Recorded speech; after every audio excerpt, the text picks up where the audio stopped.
अगर आपको बीपी है, अगर आपको ओबेसिटी है, अगर आप फटीग्ड हैं, अगर आपको नींद नहीं आती है, बच्चे में एंजाइटी है, ऑटिज्म है, एडीएचडी है, इसका मतलब है कि माइक्रोबायोम आपका खराब है। आपका damage microbiome is the key, it is the foundation of all diseases.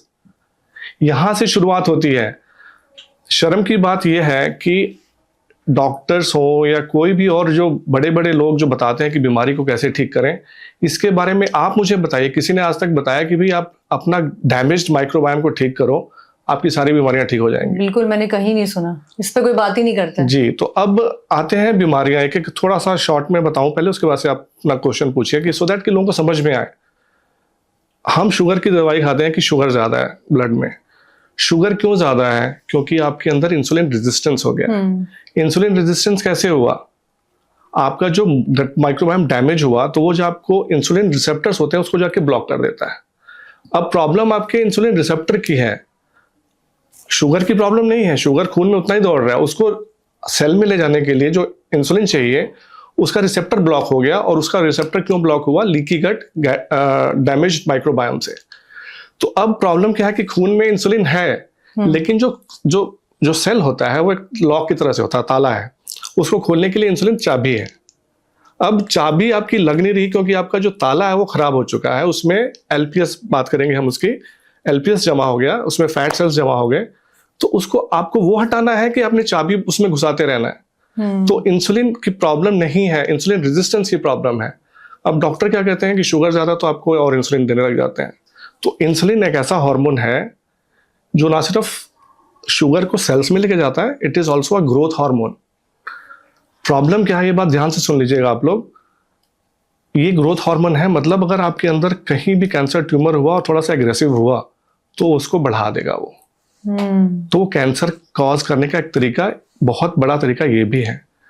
Insulin, जो शुगर के पेशेंट होंगे देखेंगे उनका मुंह बड़ा होता है, पेट बड़े हो जाते हैं, वो ग्रोथ फैक्टर है। कहीं ना कहीं तो उसको लेके जाएगा ना, जो आपका शुगर घूम रहा है, तो उसको नहीं ठीक कर रहे हैं। सेम चीज है बीपी के लिए भी हो सकता है, यही चीज है। बीपी गट आपका जो आपके जो सॉरी जो आपके नाइट्रिक ऑक्साइड है उसका फॉर्मेशन, वो डैमेज माइक्रोबायोम से वो खराब हो जाता है।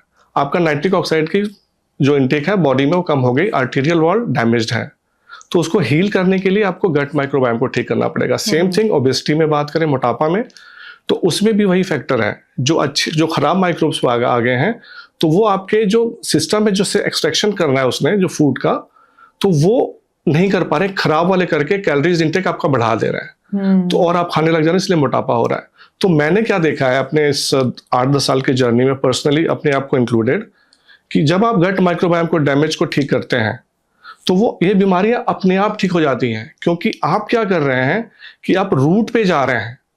अभी जो आप भी दवाई आप ले रहे हैं, कोई भी दवाई, वो आपके सिर्फ सिम्टम्स को डील कर रहा है, सिम्टम्स को मास्क कर देता है और आपको बीमारी वैसी की वैसी रहती है। कोई भी ऐसी बीमारी आप मुझे बताइए कि जिसकी आपने दवाई ली और उसे ठीक हुआ।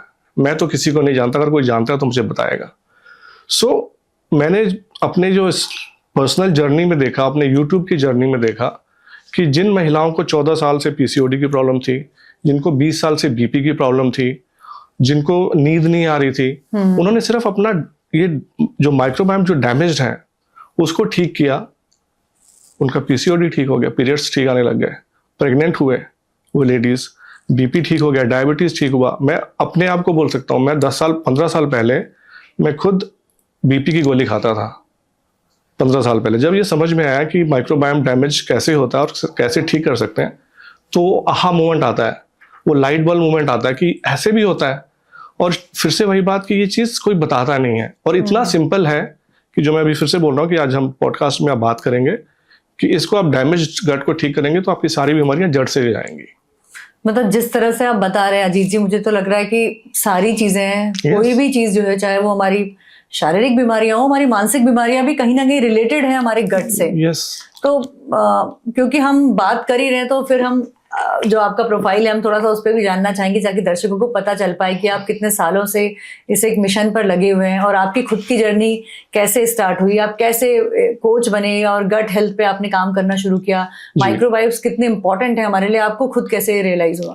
जी, जैसे मैंने बताया कि 2010 में मैं जब मेरे को ये सब बीमारियां डायग्नोज हुई, और उससे पहले I was pretty healthy person. उस टाइम पे पीक में मेरा वेट 93 kg तक हो गया था। मैं हफ्ते में 2 एलर्जी के शॉट्स लगते थे, हाईली एलर्जिक था मैं। बीपी की गोली शुरू हो गई थी, कोलेस्ट्रॉल की दवाई शुरू होने वाली थी, हाई कोलेस्ट्रॉल था। तो जब दवाई लेनी शुरू की मैंने, तो और जब देखना उसकी दवाई के पीछे वो लिखा होता है कि क्या उसके साइड इफेक्ट्स होते हैं, तो जब मैं पढ़ना शुरू किया तो मैंने रिसर्च करना शुरू किया, क्योंकि पढ़ने का शौक शुरू से ही रहा है। थोड़ा रिसर्च करने का शौक रहा है, कि चीज़ों को डीप में जाने का शौक रहा है। तो जब मैंने पढ़ा तो समझ में आया कि ये तो नुकसान वाली चीज़ें हैं, ये ठीक करने वाली चीज़ें नहीं है। क्योंकि डॉक्टर से मैंने पूछा कि कब तक दवाई चलेगी, तो दवाई तो सारी ज़िंदगी चलेगी।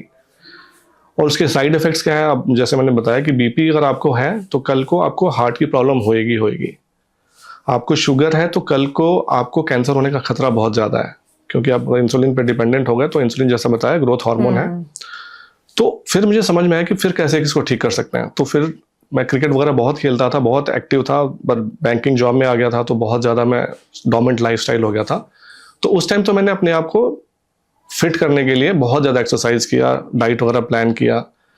The sad part is, sad आपको पता है सैड क्या होता है? Sad standard American diet. Standard American diet हमें लगता है कि बहुत अच्छी चीज़ है, पर उसका नाम ही सैड है। जो बर्गर पिज्ज़ा हम खा रहे हैं, ये रूट कॉज है हमारी सारी बीमारियों का शुरू होने का।